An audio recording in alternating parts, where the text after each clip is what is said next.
Hey everybody, so thunderstorms are making a comeback to the forecast, and we are talking about another snowmaker for the Great Lakes. Let's talk about it.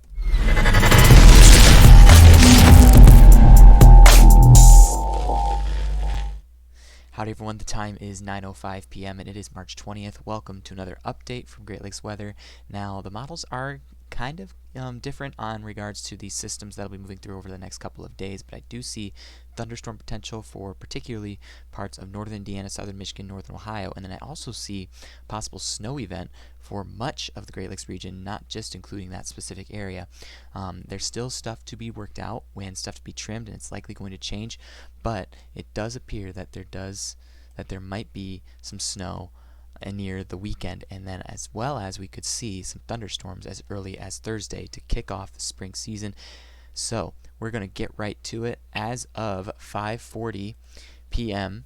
Or as of 5:24 p.m. today, we are now officially in meteorological spring. So things are starting to change, and we just had the point where the sun was right over the equator. That's called the vernal equinox.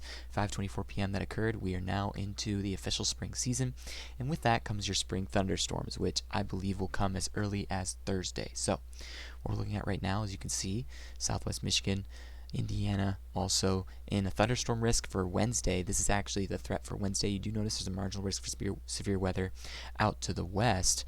Now, I don't think there's not really going to be a chance for severe weather in the Great Lakes region, but I do think there's going to be thunderstorms. Now, you look at the data 4 through 8 outlooks, you do notice that there is a 15% outlined area for the potential for severe weather in Texas and Oklahoma, and then you also have it in parts of the eastern United States as well on Friday. So you do notice that there is a change in with regards to that. The lower Mississippi River Valley, parts of the Tennessee region could also be included in this, and I do think this will stretch a little bit farther north. I do think southern Indiana, southern Ohio could also be included in this threat zone. Only time will tell how these storms are expected to evolve. But let's go right to the models to get an idea of how these storms will occur during this time frame. So here's the GFS model again, the global forecasting model, one that is very useful in early projections of these events. Tuesday, okay, this is Tuesday afternoon, or actually I'd say more along the lines of Tuesday at about 10 a.m. Tuesday 10 a.m. you do notice there is some snow falling in Illinois. The expectations that will transition to mainly rain by the afternoon and evening hours, and there will be a little bit of scattered rainfall across parts of the Great Lakes region on Wednesday. Now, I will say there is a bit of model variability with the event that comes on Thursday, and I'll show you that right now. You do notice that there's going to be a warm air. There's going to be a warm air surge from the south that's going to bring warm, moist air into parts of the Great Lakes region.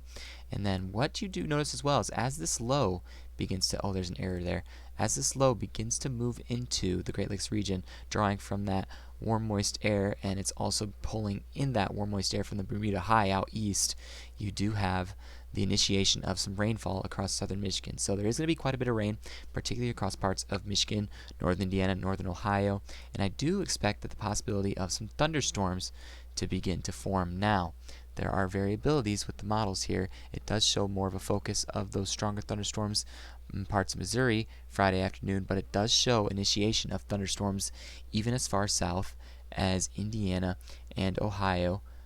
This is actually Thursday evening, Thursday night, you do notice those thunderstorms beginning to develop across Indiana and Ohio, and projecting some stronger storms with that. You get a sounding a little bit to the south of that.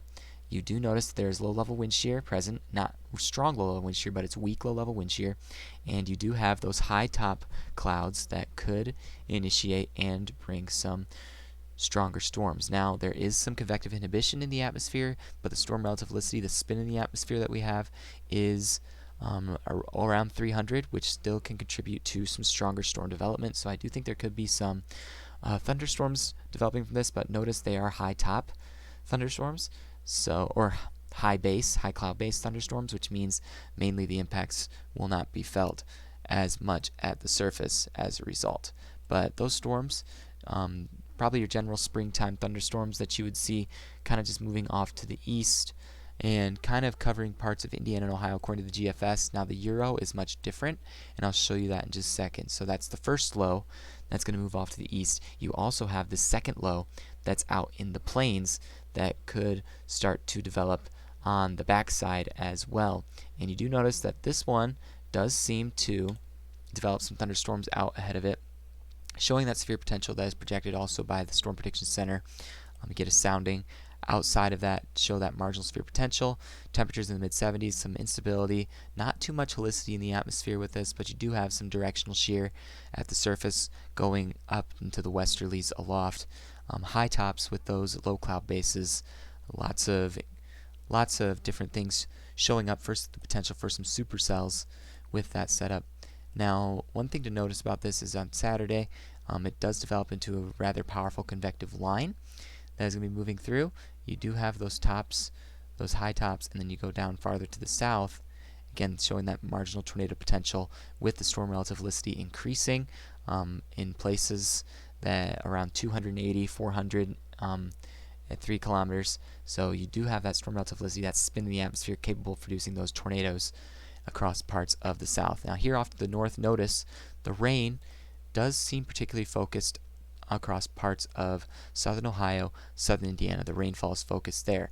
Now, interesting thing to notice is that the line does tend to organize even farther to the north as that warm front lifts off to the north as well. So that is something that brings the storms out into southern Ohio on Saturday.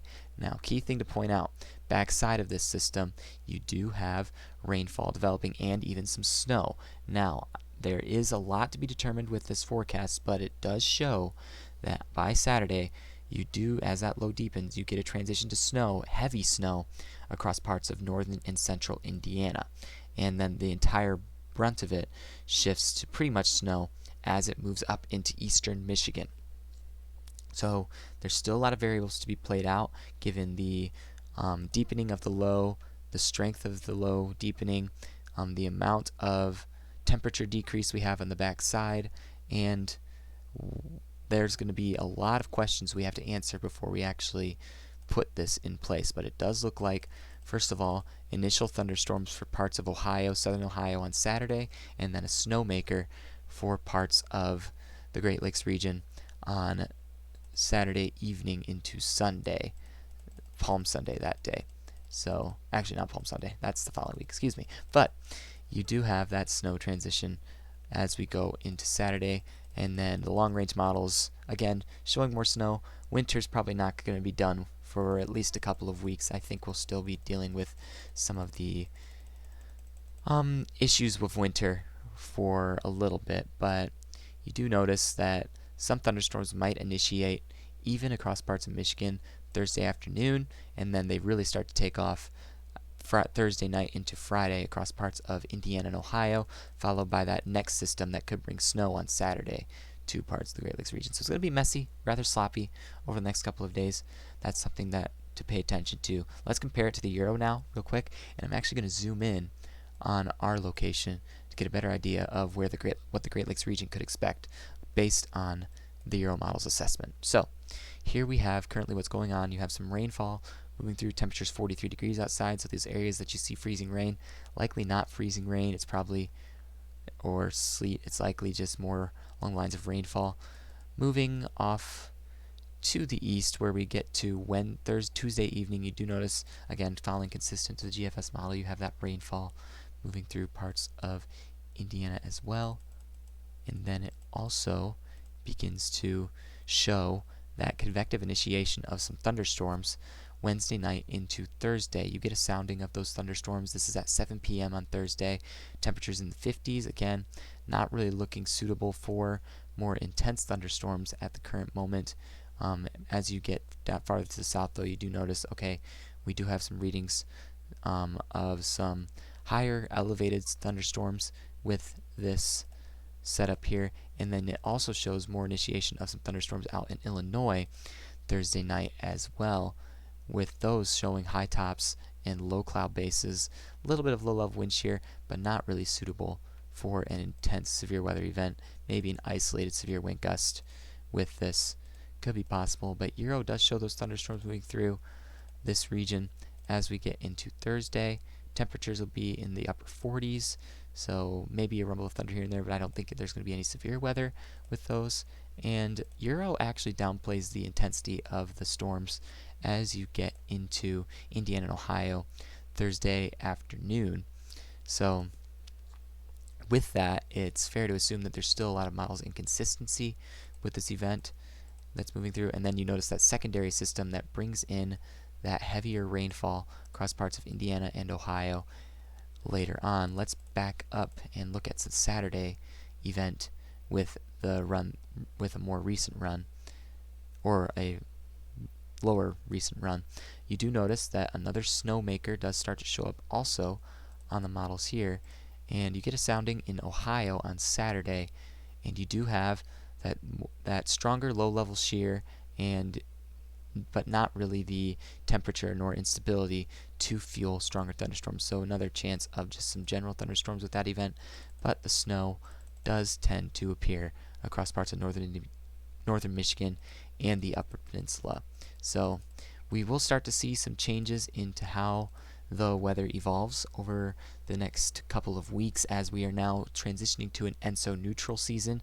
That's where the temperatures over the Pacific Ocean are starting to shift to a more neutral temperature. We've been in a La Nina season, and typically what we see with the shift to El Nino season is a stronger jet stream, which will enable the production of more, intense thunderstorms. Historically, the Great Lakes has more severe weather during an ENSO neutral season, but we will see a stronger jet stream, less hurricanes, but also a relatively drier and warmer season for the Great Lakes region. But again, you will have those events that could be fueled by the stronger jet stream that comes from that. So stuff to stay tuned for. This event on Tuesday is one to watch as well. Looks like there could be some interesting dynamics for severe weather out further to the east, but again, that'll be something we can't really determine until later on.